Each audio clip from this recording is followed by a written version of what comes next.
of you are a Muslim, you are a Hindu, you are a Christian, whatever you thought in your mind is your belief. Very simple.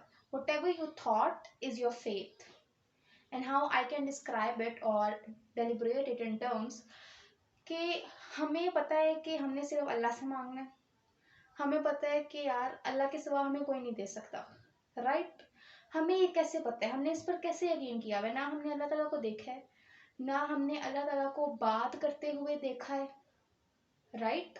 हमें बस पता है कि यार ये कुरान है, ये आप सल्लम पर नाजिल हुआ था, ये हमारे लिए हदायत की किताब है and we have to take guidance from it. हमें कुछ नहीं पता कि आप सल्लम कैसे दिखते थे. आप सल्लल्लाहु अलैहि वसल्लम से हमारी पर्सनल कोई इंट्रैक्शन नहीं हुई. वो पहले ज़माने के लोग थे, वो लोग कौन थे, वो लोग कैसे दिखते थे, उनकी लाइफ कैसी थी, उनके लाइफ में अप्स एंड डाउन्स कितने ज़्यादा थे. हमने पर्सनली सुना तो सब ने हुआ है, लेकिन पर्सनली लाइक 1-to-1 डायरेक्शन या 1-to-1 इंट्रैक्शन नहीं हुई हमारी, राइट. लेकिन हमारा बिलीव है. क्यों?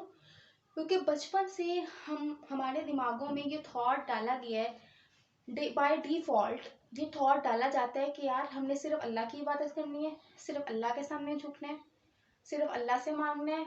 आप सल्लल्लाहु अलैहि वसल्लम हमारे आखिरी नबी हैं. बचपन से बाय डिफ़ॉल्ट हमारी ये सेटिंग हुई होती है. इसी तरह क्रिश्चियंस में है और इसी तरह ही हिंदूज में भी है कि उन्होंने भी अपने गॉडेसेस को नहीं देखा हुआ, राइट. लेकिन उन्होंने मूर्तियाँ बना ली हैं. कैसे? Only they know, right.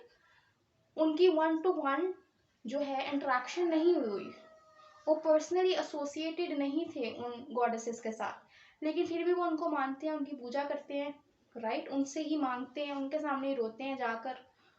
क्यों ऐसा होता है? और क्यों हम ये मान लेते हैं कि यार अल्लाह ताला ही हमारे खुदा हैं और हमने अल्लाह से ही मांगा, अल्लाह हमें देंगे.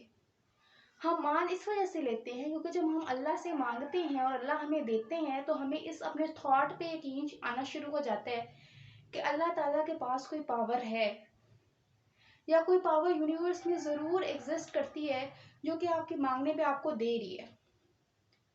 तो वो थॉट आहिस्ता आहिस्ता फिर बिलीव बनना शुरू होता है और वो बिलीव आहिस्ता आहिस्ता फेथ में कन्वर्ट हो जाता है.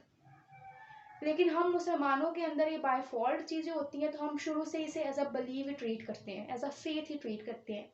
लेकिन जो एथियस्ट होते हैं, जो कि रिकन्वर्टेड होते हैं टू मुस्लिम्स, टू बेसिकली इस्लाम और टू हिंदुज़म लेट्स से, वो चीज़ें एक्सपीरियंस करते हैं कि जब हम मांग रहे हैं तो हमें मिल रहा है, तो कोई पावर तो ज़रूर है ना जो दे रही है. कोई इन्फिनिट यूनिवर्स में पावर तो ज़रूर है जो कि कुछ दे रही है हमें और हमारे मांगने पे दे रही है और हमें रिलीफ मिल रहा है हमारे दिल में. तो फिर वो जो है वो एक्सेप्टेंस की तरफ आना शुरू हो जाते हैं. So it's a very beautiful process of knowing. लेकिन हमारा क्योंकि बाय डिफ़ॉल्ट है तो हमारी कोई रिसर्च नहीं है, हम कुछ नहीं ढूंढते. हमें बस पता है अल्लाह ताला हमारे खुदा हैं, आप सल्लम हमारे नबी हैं, 1,34,000 अम्बिया आए थे, आप सल्लम को कुरान दिया गया था, दैट्स इट, फुल स्टॉप. हमें इतना पता है बस. हमने रमज़ान के रोज़े रखने हैं, नमाज हम पर वाजिब है, 5 वक्त की नमाज पढ़नी है, नहीं पढ़ेंगे तो जहन्नुम में चले जाएंगे, दैट्स इट. इससे आगे हम रिसर्च करने की कोशिश ही नहीं करते कि यार क्यों पढ़नी है नमाज, इतना भी क्या ज़रूरी है कि नमाज ही पढ़नी है, क्यों अल्लाह ताला ने फ़र्ज़ की है नमाज. We have to think about it, we have to put some research on it.